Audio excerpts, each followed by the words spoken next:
Hi everyone, my name is Annabella Nailasari with last ID number is 12 from Statistics and Data Science program at Universitas Negeri Semarang.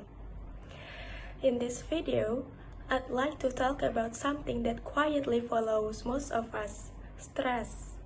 Especially as students in a challenging program like Statistics and Data Science.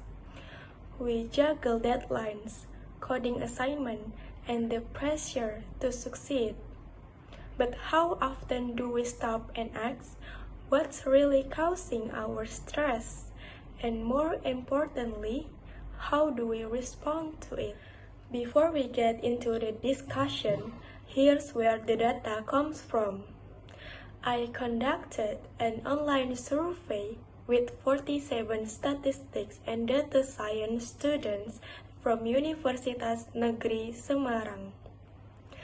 Their responses gave me real insight into what causes stress in their daily academic lives and how they personally try to manage it. The results were summarized using basic descriptive statistics and visualized in charts. As you'll see throughout this presentation, stress is more than just feeling tired or overwhelmed. It's a reaction, a response to the demands we face, both around us and within us. According to Agustina et al., stress is a non-specific human response to demands and needs. But in a student's life, these demands are layered. Grades, social connection, family expectations, even sleep. Ramadan and Okhtariani classified them into four main sources: academic, interpersonal, intrapersonal, and environmental. And yes, sometimes these overlap, making things feel even heavier. Through a survey of 47 students in the Statistics and Data Science program, we found that academic pressure was the most common source of stress, mentioned by more than half of the respondents. This aligns with previous research by Musabik and Karima, who highlighted intrapersonal stressors like financial pressure as major contributors. But here, academics stand out. Is it the grades, the fear of falling behind, or the never-ending assignments? Maybe all of it. What's clear is that academic life is not just intellectually challenging, it's emotionally draining too.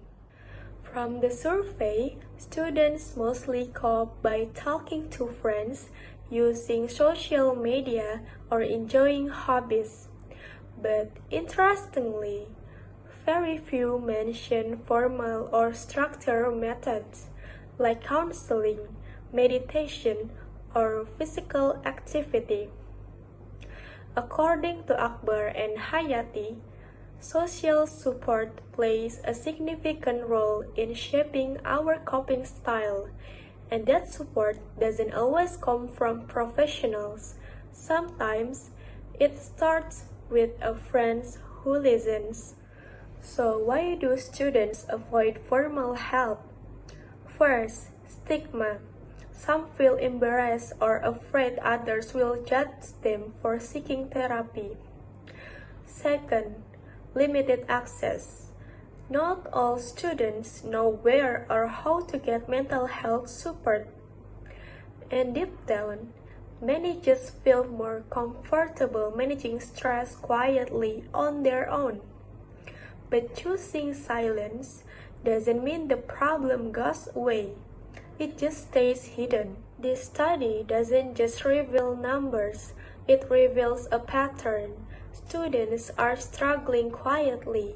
They're finding their own ways to survive, often alone. But just because coping is personal doesn't mean it should be isolated. Campuses need to create spaces where students feel safe to speak, to rest, and to grow. Because when one student suffers in silence, the whole academic environment suffers too. To conclude, the data shows that academic pressure is the most dominant stressor among statistics and data science students. And when stress hits, most students turn to informal coping strategies, like watching videos, gaming, or talking with friends. That's okay, but it's also a reminder that we need more than just distractions. We need reflection, connection, and support. So here are 3 takeaways. First, acknowledge when you feel overwhelmed. Don't ignore it. Second, connect with people you trust. Your feelings are valid.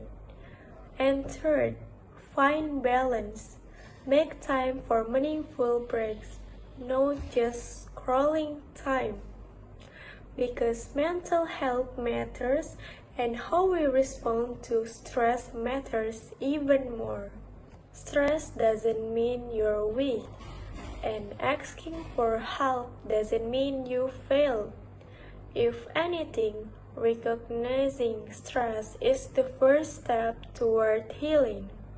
So the next time you feel overwhelmed, take a breath, speak up, and remember, you're not alone. Thank you.